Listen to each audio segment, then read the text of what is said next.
بسم الله الرحمن الرحيم وما أرسلناك إلا مبشرا ونذيرا صدق الله العظيم. میرے محترم بزرگوں اور دوستوں، آج میں اس بزم قربہار میں سیرت نبی صلی اللہ علیہ وسلم کے متعلق کچھ عرض کرنا چاہتا ہوں، اس امید کے ساتھ کہ میری باتیں بغور سنی جائیں گی۔ میرے دوستوں، جب اسلام فاران کی چوٹی سے پھیلنا شروع ہوا اور آپ صلی اللہ علیہ وسلم اپنی روشنی سے دنیا والوں کو منور کرنے لگے تو باطل پرستوں میں کھلبلی مچ گئی اور وہ کفار ساری قوت و طاقت، دل و دماغ نور اسلام کے بجھانے میں صرف کرنے لگے۔ میرے دوستوں، سن 7 ہجری نبوی محرم کا مہینہ ہے کہ مکہ کے تمام لیڈروں نے مل کر ایک میٹنگ کی، جس میں ابو جہل نے پوری قوم کو للکارا کہ اے غیور عربو، جس کو ہم بچہ کا کھیل سمجھ رہے تھے، آج وہ ہمارے دین اور عزت و آبرو کے لیے طوفان بن چکا ہے۔ جس دین کا چرچا محمد کر رہے تھے، ان کے ماننے والوں کی تعداد روز بروز بڑھتی ہی جا رہی ہے۔ اس لیے اے عرب کے بہادروں، اب پوری طاقت سے آگے بڑھو، ورنہ وہ دن دور نہیں کہ ہمیں مکہ سے ذلیل و خوار ہو کر نکلنا پڑے گا۔ ابو جہل کی تقریر نے پوری قوم کو گرما دیا، طرح طرح کی تدبیریں پیش کی گئی۔ بڑی دیر کے بعد یہ ہولناک تدبیر پاس ہوئی کہ محمد اور ان کے ماننے والوں کا بالکل بائیکاٹ کر دیا جائے، ان سے خرید و فروخت، سلام و کلام اور لین دین بالکل بند کر دیا جائے۔ چنانچہ ایک عہد نامہ لکھ کر خانہ کعبہ کی دیوار پر لٹکا دیا گیا۔ یہ پوری قوم کا فیصلہ تھا، اس کے خلاف کرنے کا کسی کو اختیار نہ تھا، کسی کی مجال نہ تھی۔ مسلمانوں کو شعب ابو طالب میں بند کر کے راستے پر پہرے بیٹھا دیے گئے۔ مسلمانوں میں بچے، بوڑھے، جوان اور عورتیں سب تھے۔ کھانے کے سامان آہستہ آہستہ ختم ہو گئے۔ درختوں کے پتے اور چھالے کھا کھا کر، کانٹے چبا چبا کر دن کاٹنے لگے۔ صرف ایک دن ایام حج کے لیے پابندیاں ہٹا لی گئی۔ مسلمان گھاٹی سے باہر آئے، کپڑے پھٹے ہوئے، آنکھیں دھسی ہوئی، قدم لڑکھڑا رہے تھے۔ میرے دوستوں، قربان جائیے ان مسلمانوں پر کہ جن کی زبان پر کوئی شکایت نہیں تھی۔ مسلمانوں کی خستہ حالت دیکھ کر کفار کہکہے لگا رہے تھے اور کہہ رہے تھے، اے مسلمانوں، کیوں تم اپنے آباء و اجداد کا دین چھوڑ کر ہلاک و برباد ہو رہے ہو؟ تم ابھی محمد کا ساتھ چھوڑ دو، ہم تم پر سے یہ ساری پابندیاں ہٹا لیں گے۔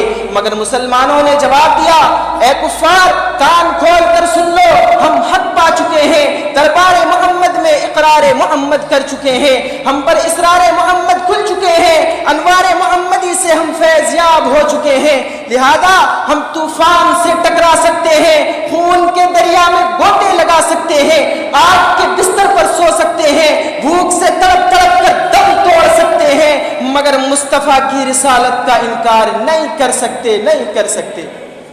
میرے دوستوں، اس ابتلاء و آزمائش کے پورے 3 سال مکمل ہونے والے ہیں۔ خوراکیں ختم ہو گئی، درختوں کے پتے کم پڑنے لگے، خواتین بے دم ہونے لگی، جوان بھوک سے چکرانے لگے، پھول جیسے چھوٹے چھوٹے بچے بلبلانے لگے۔ اس گھاٹی کا سب سے چھوٹا بچہ جس کا نام عقیل تھا، اچانک آنکھیں کھول کر اپنی ماں سے کہتا ہے کہ ماں، میں بھوک سے مر جاؤں گا، ماں، میں بھوک سے مر جاؤں گا، مجھ کو بچاؤ ورنہ میں مر جاؤں گا۔ ماں کے ضبط کا بندھن ٹوٹ گیا، وہ بے تحاشا اپنا سر زمین پر پٹکنے لگتی ہے، سر پھٹ جاتا ہے، لوگ اسے سنبھالتے ہیں اور وہ یہ کہتی رہتی ہے کہ مجھ کو چھوڑ دو، آج میں اپنے لختے جگر سے پہلے مر جانا چاہتی ہوں۔ میرے دوستوں، ذرا سوچو تو صحیح، کیسی سنگین گھڑی تھی، کتنا بھیانک منظر تھا، مگر رسول اللہ صلی اللہ علیہ وسلم کی باتوں سے منہ نہ موڑا۔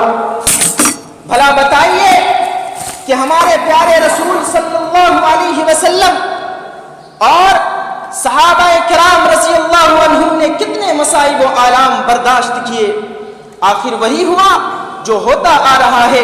رب کعبہ نے اپنے مظلوم بندوں کی مدد فرمائی، عہد نامہ دیمک کی خوراک بن گیا اور باطل شکست کھا گیا۔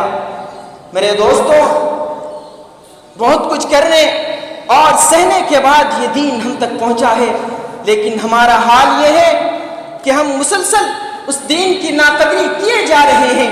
خاتم النبیین پیارے رسول صلی اللہ علیہ وسلم ہمیشہ اپنی امت کے لیے غمگین رہا کرتے تھے۔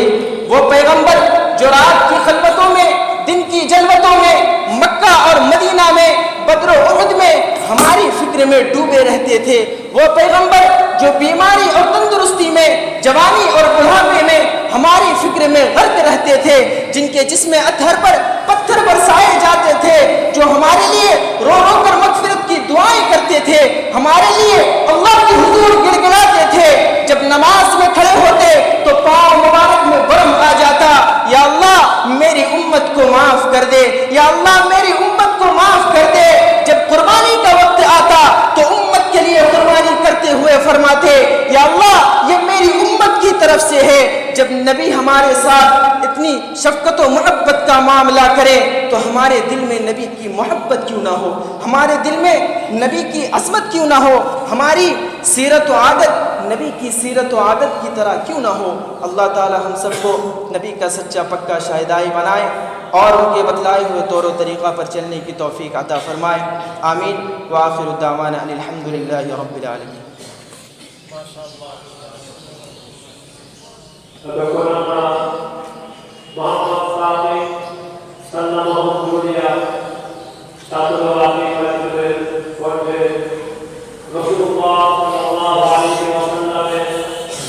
জীবনী কাহিনী শ্রবণ করছিলাম।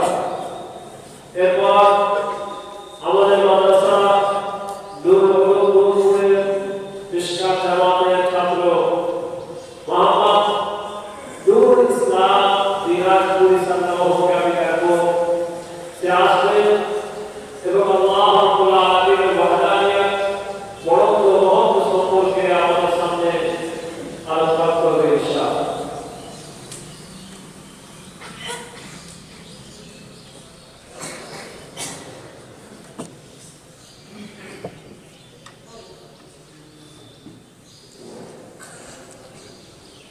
نہ انداز بیاں ہے نہ طرز تکلم، نہ انداز بیاں ہے نہ طرز تکلم، میری آواز جہاں تک پہنچ رہی ہے سبھی کو السلام علیکم۔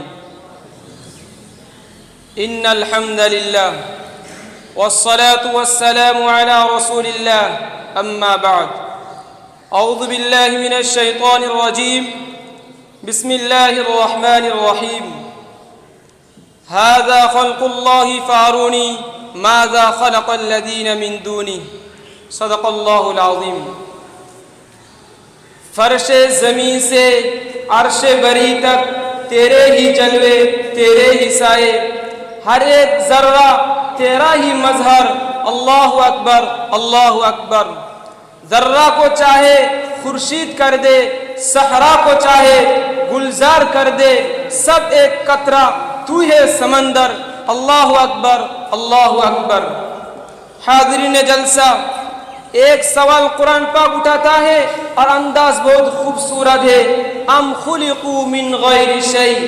اللہ تعالیٰ ارشاد فرماتے ہیں، اے میرے بندو ایک بات تو بتاؤ، کیا تم اپنے آپ بن گئے ہو؟ یہ سوال قرآن پاک نے اٹھایا ہے۔ جب ہم نے اس سوال کا جواب تلاش کرنا چاہا تو ہمیں قرآن پاک سے ہی اس کا جواب ملا۔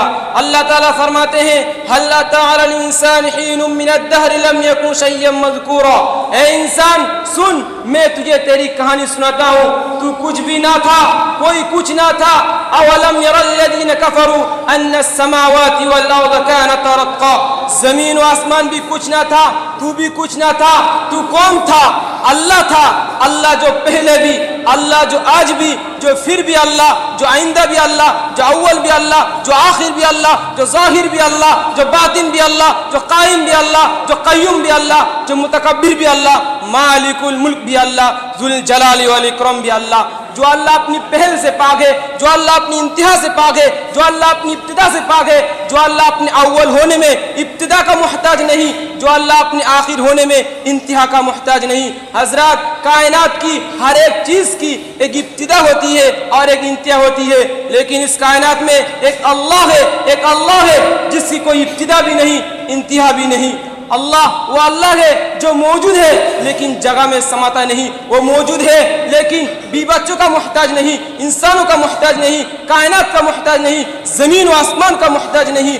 اللہ وہ اللہ ہے جو موجود ہے لیکن بیٹھا ہوا نہیں، وہ موجود ہے لیکن کھڑا ہوا نہیں، وہ موجود ہے لیکن غافل نہیں، وہ موجود ہے لیکن کھاتا نہیں، وہ موجود ہے لیکن پیتا نہیں، وہ موجود ہے لیکن سوتا نہیں، وہ موجود ہے لیکن تنہائی سے گھبراتا نہیں۔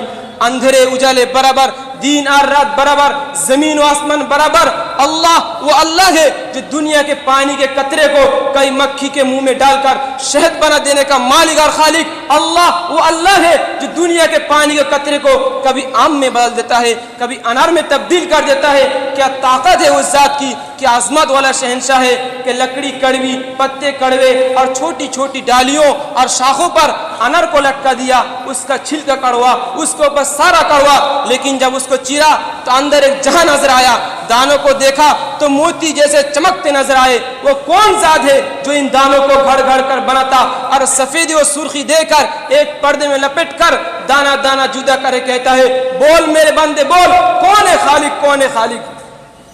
ھذا خلق اللہ فارونی ماذا خلق الذین من دونی، یہ ہے تمہارے رب کی کائنات، بتاؤ تمہارے رب کے سوا کوئی اور بھی ہے جو یہ سب کچھ بنا کر دکھا دے؟